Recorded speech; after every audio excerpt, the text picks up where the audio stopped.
Hello everyone, welcome back to Biochem Academy. आज हम एक इम्पॉर्टेंट टॉपिक ग्लाइकोलिसिस के बारे में समझेंगे। इस वीडियो में हम ग्लाइकोलिसिस के स्टेजेस, एंजाइम और एटीपी प्रोडक्शन के बारे में बात करेंगे। तो चलो शुरू करते हैं। ग्लाइकोलिसिस ग्लाइकोलिसिस एक ग्रीक वर्ड है जिसका मतलब होता है ग्लाइकोज प्लस लिसिस। ग्लाइकोज हमारे पास एक शुगर है और लिसिस का मतलब होता है ब्रेक डाउन।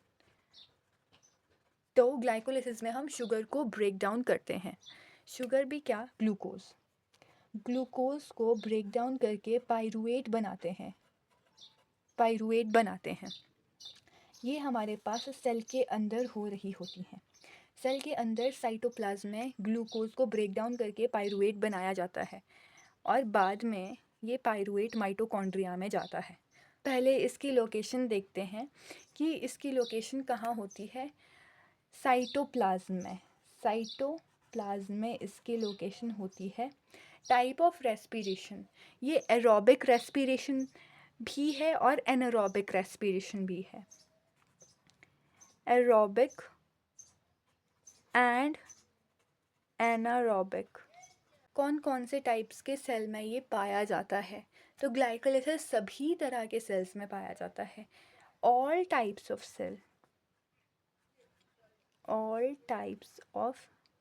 सेल्स, सभी तरह के सेल में पाया जाता है, चाहे वो प्रोकैरियोट्स हो, यूकैरियोट्स हो, प्लांट सेल हो या फिर एनिमल सेल हो।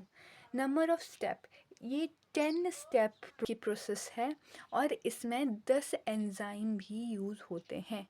इसका एक और नाम है EMP पाथवे, जो कि साइंटिस्ट के नाम से दिया गया है। जिस साइंटिस्ट ने ग्लाइकोलिसिस को डिस्कवर किया उनके नाम से पड़ा है EMP pathway. E for Embden, M for Meyerhof and P for Parnas. Partial oxidation, अब इसमें ना पार्शियल ऑक्सीडेशन होती है। जैसे ग्लूकोज हमारे पास 6 कार्बन का है लेकिन पाइरुवेट 3 कार्बन का है, तो 2 पाइरुवेट्स हमारे पास बनते हैं। पार्शियल ऑक्सीडेशन क्या होता है? जहाँ पे ऑक्सीजन यूज़ हो रहा हो या CO2 इवॉल्व हो रहा हो, लेकिन यहाँ पे ना ही ऑक्सीजन यूज़ हो रहा है ना ही CO2 इवॉल्व हो रहा है। 2 फेजेस, यानी कि इसको 2 पार्ट्स में डिवाइड किया है। एक है एनर्जी इन्वेस्टिंग फेज़, एक है energy producing phase. Energy investing phase ये स्टार्टिंग वाला फेज़ है जहाँ पे हमें खर्चा देना पड़ रहा है, ATP देना पड़ रहा है। और एनर्जी प्रोड्यूसिंग फेज़ बाद वाला फेज़ है जहाँ पे एनर्जी प्रोड्यूस हो रही है ATP प्रोडक्शन के लिए। इसके सारे के सारे स्टेप रिवर्सिबल है एक्सेप्ट स्टेप नंबर 1, 3 एंड 10। तो इन 3 स्टेप को छोड़ के बाकी सारे स्टेप इसमें रिवर्सिबल है। Energy produce in a form of ATP and NADPH। जो एनर्जी प्रोड्यूस हो रही है वो ATP की फॉर्म में और NADPH की फॉर्म में प्रोड्यूस हो रही है। तो देखते हैं ये स्टार्ट कैसे होता है। तो ये प्लांट है और उसका लीव है। आपको पता है लीव्स में मीज़ोफिल सेल पाए जाते हैं जो कि शुगर बनाते हैं, यानी कि ग्लूकोज बनाते हैं। अब जो मीज़ोफिल सेल में ग्लूकोज है ये डायरेक्ट ग्लाइकोलिसिस कर सकता है, क्योंकि ग्लूकोज तो डायरेक्ट पाइरुवेट बना सकता है, लेकिन जब ये रूट्स में जाता है तो ये सुक्रोज की फॉर्म में जाता है। सुक्रोज एक डाइसेकेराइड है, ये ग्लाइकोलिसिस नहीं कर सकता डायरेक्टली, तो हमें एक एंजाइम की ज़रूरत पड़ती है सुक्रोज़ को तोड़ने के लिए।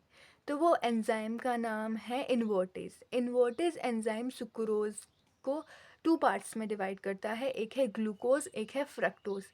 और ग्लूकोज फ्रक्टोज दोनों ही हम ग्लाइकोलिसिस में एंटर कर सकते हैं और एनर्जी प्रोड्यूस कर सकते हैं। The first step is phosphorylation. अगर ग्लूकोज का हैवर्थ प्रोजेक्शन फार्मूला देखेंगे तो 6 मेंबर्ड की रिंग होती है। 6 मेंबर्ड की रिंग होती है, 1 2 3 4 5 6। और इसमें 6th कार्बन पे फॉस्फेट ग्रुप लग जाता है और H जो है वो हट जाता है।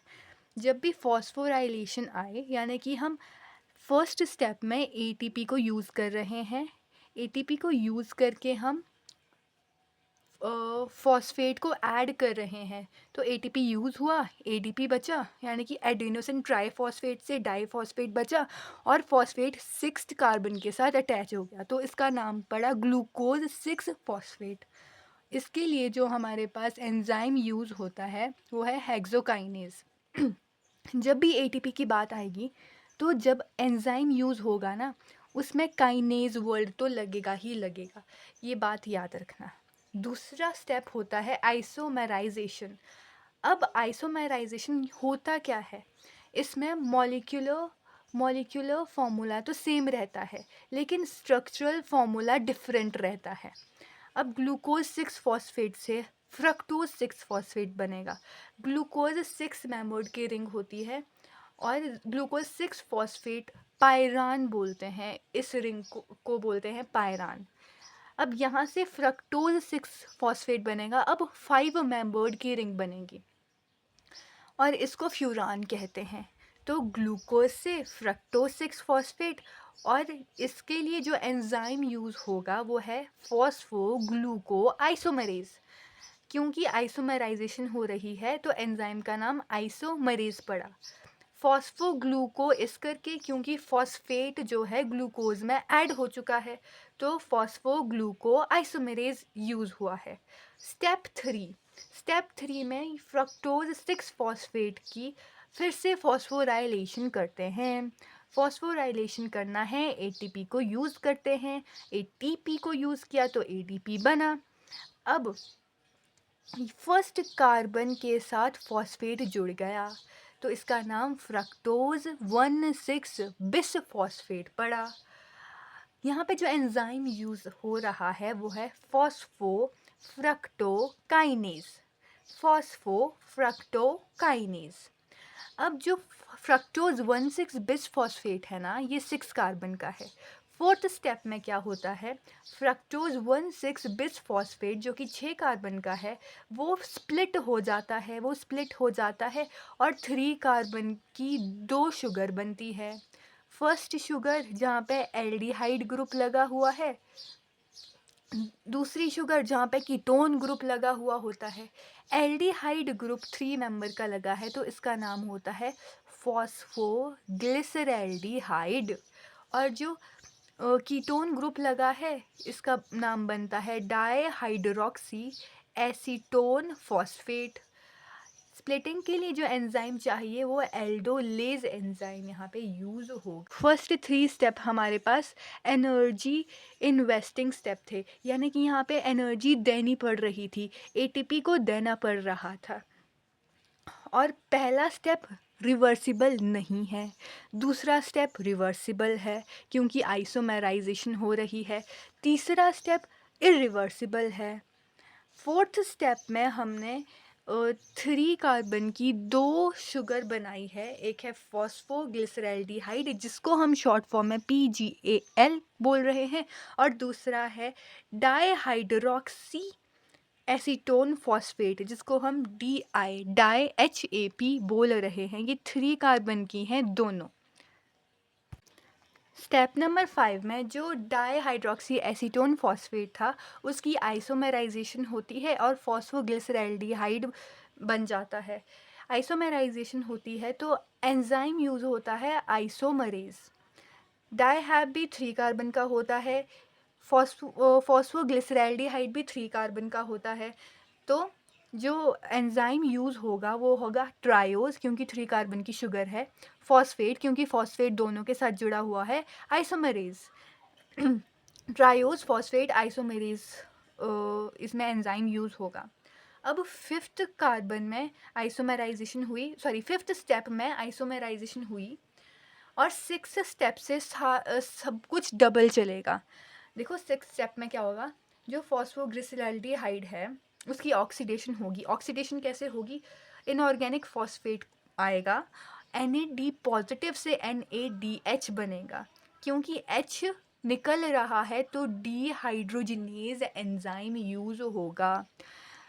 H निकल रहा है, डीहाइड्रोजिनेज एंजाइम यूज़ होगा और 1,3 बिस फॉस्फोग्लिसरिक एसिड बनेगा। देखो फर्स्ट पोजीशन में फॉस्फेट है और थर्ड पोजीशन में फॉस्फेट है, तो 1,3 बिस फॉस्फोग्लिसरिक एसिड बना। अब इसके बाद क्या होगा, इसके बाद 7th स्टेप में जो फर्स्ट पोजीशन में फॉस्फेट लगा हुआ था, अब हमने ये हटाना है और उसको फॉस्फोग्लिसरिक एसिड बनाना है। तो 3 फॉस्फोग्लिसरिक एसिड बनाना है, फॉस्फेट को हटाएंगे तो ADP जो हमने पहले बनाया था, ADP, क्योंकि पहले हमने खर्चा ही किया था ना, ATP से हमने ADP बनाया था, अब ADP से हम ATP बनाएंगे। जब भी ATP यूज़ होता है तो वर्ड आता है काइनेज, फॉस्फोग्लिसरेट काइनेज यहाँ पे यूज़ हुआ और 3 फॉस्फोग्लिसरिक एसिड बना। और यहाँ पे ग्लिसरिक एसिड क्यों, COOH ये एसिड होता है और 3 कार्बन का है इसीलिए ग्लिसरिक एसिड, तो 3 फॉस्फोग्लिसरिक एसिड बना। अब 8th स्टेप में आइसोमेराइजेशन होगी, यानी कि जो ये फॉस्फेट 3rd कार्बन पे था ना, अब ये 2nd कार्बन पे चले जाएगा। जो फॉस्फेट 3rd कार्बन पे था अब ये 2nd कार्बन पे चला जाएगा, तो आइसोमेराइजेशन होगी। अब देखो क्या होगा, ये फॉस्फेट जो है अब 2nd पोजीशन पे आ गया यहाँ से यहाँ, तो 2PG बन गया, 2 फॉस्फोग्लिसरेट बना या फिर फॉस्फोग्लिसरिक एसिड बना। अब यहाँ से क्या होगा ना, वाटर को रिमूव करेंगे, यहाँ पे एंजाइम एनोलेज यूज़ होगा, तो यहाँ पे एंजाइम एनोलेज यूज़ होगा, वाटर रिमूव होगा, यहाँ से OH यहाँ से H, तो कार्बन के पास डबल बॉन्ड आ जाएंगे वैलेंसी पूरी करने के लिए, और यहाँ पे डबल बॉन्ड आ गए। अब एक चीज़ देखो, यहाँ पे है OP, यहाँ है डबल बॉन्ड लगा होता है तो उसको ईन बोलते हैं, अगर यहाँ पे H लगा होता तो इसको OH यानी कि अल्कोहल में आता तो ये ओल होता, इनोल वाली फॉर्म होती ना। अब हमने क्या करना है, फॉस्फेट को हमारे को यहाँ से हटाना है, तो ADP आएगा जो फॉस्फेट को ले लेगा और एडिनोसिन ट्राई फॉस्फेट में कन्वर्ट हो जाएगा। अब ADP आया है और ATP बना है, इसके लिए एंजाइम जो है वो काइनेज यूज़ होता है, तो पाइरुवेट काइनेज यूज़ होगा और पाइरुवेट बन जाएगा। पाइरुवेट का फॉर्मूला क्या है, देखो COH है, यहाँ पे एसिड है, C डबल बॉन्ड O इधर हो गया और CH3, ये होता है हमारा पाइरुवेट, तो हमारा पाइरुवेट बन गया। देखो सबसे पहले हमारा ग्लूकोज था, राइट, ग्लूकोज से ग्लूकोज 6 फॉस्फेट बना और ATP यहाँ पे लगा, ATP से ADP बना, हमारा एंजाइम हेक्सोकाइनेज यूज़ हुआ। अब ग्लूकोज 6 फॉस्फेट से फ्रक्टोज 6 फॉस्फेट में चेंज हुआ और आइसोमराइजेशन हुई, एंजाइम आइसोमरेज यूज़ हुआ। एंजाइम का नाम जल्दी बोलो क्या था, फॉस्फो ग्लूको आइसोमरेज। फ्रक्टोज 6 फॉस्फेट बना, अब फिर से फॉस्फोराइलेशन हुई थी, ATP को हमने यूज़ किया था और ADP बना था। अब जब भी ATP आएगा तो काइनेज तो आएगा ही आएगा, काइनेज एंजाइम तो आएगा फॉस्फोफ्रक्टोकाइनेज, फ्रक्टोकाइनेज यूज़ हुआ था। अब फ्रक्टोज 6 फॉस्फेट से फ्रक्टोज 1,6 बिस फॉस्फेट बना। अब इसके बाद ये 3 कार्बन का है, सॉरी ये 6 कार्बन का है, ये टूट गया 3 कार्बन की शुगर में, एक था डाईहाइड्रोक्सी एसीटोन फॉस्फेट और फॉस्फोग्लिसरैल्डिहाइड में PGAL में, इसकी हुई आइसोमेराइजेशन हुई, आइसोमरेज एंजाइम यूज़ हुआ, ये 3 कार्बन की शुगर थी। जब हमने फ्रक्टोज 1,6 बिस फॉस्फेट से ये बनाया तो एंजाइम एल्डोलेज यूज़ हुआ। अब यहाँ से आगे जितने भी स्टेप होंगे वो 2 बार चलेंगे सारे। फॉस्फोग्लिसरैल्डिहाइड था, देखो डाईहैप से फॉस्फोग्लिसरैल्डिहाइड बना।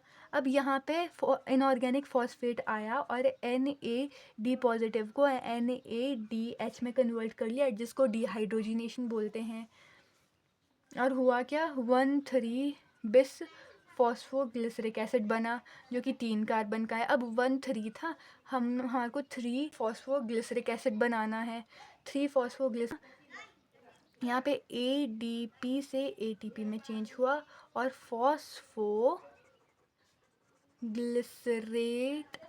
काइनेज यहाँ पे एंजाइम यूज़ हुआ। अब 3 फॉस्फोग्लिसरिक एसिड से 2 फॉस्फोग्लिसरिक में गया, क्योंकि आइसोमरेज यहाँ पे एंजाइम जो है आइसोमरेज यूज़ हुआ था, आइसोमरेज एंजाइम यूज़ हुआ। अब 2 फॉस्फोग्लिसरिक एसिड की डिहाइड्रोजनेशन हुई, यानी कि हमने H2O निकाला और एंडोलेज एंजाइम यूज़ किया। फॉस्फोइनोल पायरुवेट बना, फिर ADP फिर से यूज़ किया, ATP बना और पायरुवेट काइनेज एंजाइम यूज़ हुआ और पायरुवेट बनके रेडी हो गया। तो ये हमारे 10 स्टेप प्रोसेस थी, और यहाँ के बाद ना सब कुछ डबल हो जाता है। यहाँ देखते हैं कौन कौन से स्टेप में हमारे ATP यूज़ हुए। देखो फर्स्ट स्टेप में हमारा ATP यूज़ हुआ है, और फर्स्ट और थर्ड स्टेप में हमारा ATP यूज़ हुआ है। और ATP किस किस में बने हैं ये देखो, ये वाला स्टेप में बना और ये वाला, ये 7th स्टेप है, और ये 10th स्टेप है, लास्ट स्टेप। तो 7th और 10th स्टेप में हमारे ATP बने, 7th और 10th स्टेप में ATP फॉर्म हुए, और फर्स्ट और थर्ड स्टेप में ATP यूज़ हुए, ATP यूज्ड। हमारे पास NADH भी फॉर्म हुआ, बताओ कौन से स्टेप में हुआ? वो हुआ था इस वाले, जब PGAL से 1,3 बिस फॉस्फोग्लिसरिक एसिड में चेंज हुआ, यानी कि हमारा 6th स्टेप है। 6th स्टेप में हमारा NADPH फॉर्म हुआ, 6th स्टेप में NADPH फॉर्म हुआ। और वाटर कहाँ पे, कौन से स्टेप में रिड्यूस हुआ था? ये देखो, ये है 9th स्टेप। 9th स्टेप में वाटर हमारा रिड्यूस हुआ था। तो अगर पूछी जाए ना कि आइसोमर स्टेप जो है कितने हैं, तो 3 स्टेप है आइसोमेरिक, क्योंकि यहाँ देखो, एक तो ये सेकंड स्टेप देखो, फर्स्ट स्टेप हो गया, सेकंड स्टेप हो गया, ये है रिवर्सिबल। तो आइसोमेरेज यहाँ पे यूज़ हो रहा है, आइसोमर का स्टेप है ये वाला स्टेप, सेकंड स्टेप हो गया, और ये वाला स्टेप 5th स्टेप, यहाँ पे भी आइसोमराइजेशन हो रही है ना 5th स्टेप में, और 8th स्टेप में यहाँ पर ये है 8th स्टेप। तो आइसोमर कहाँ कहाँ बन रहे हैं? ये बन रहे हैं हमारे सेकंड स्टेप में, 5th स्टेप में और 8th स्टेप में। सो ये है हमारा पूरा के पूरा टॉपिक, जो कि एक पेज में फटाफट से हो गया है। तो दोस्तों, ये थी ग्लाइकोलिसिस की कंप्लीट प्रोसेस, जिसमें ग्लूकोज ब्रेकडाउन होकर पायरुवेट बनाता है और सेल को ATP के रूप में एनर्जी मिलती है। अगर आपको ये वीडियो हेल्पफुल लगी हो तो वीडियो को लाइक करें, कमेंट में बताएं नेक्स्ट टॉपिक आपको क्या चाहिए, और बेल आइकन को प्रेस ज़रूर करें। मिलते हैं नई वीडियो में एक नए टॉपिक के साथ। Thank you so much for watching.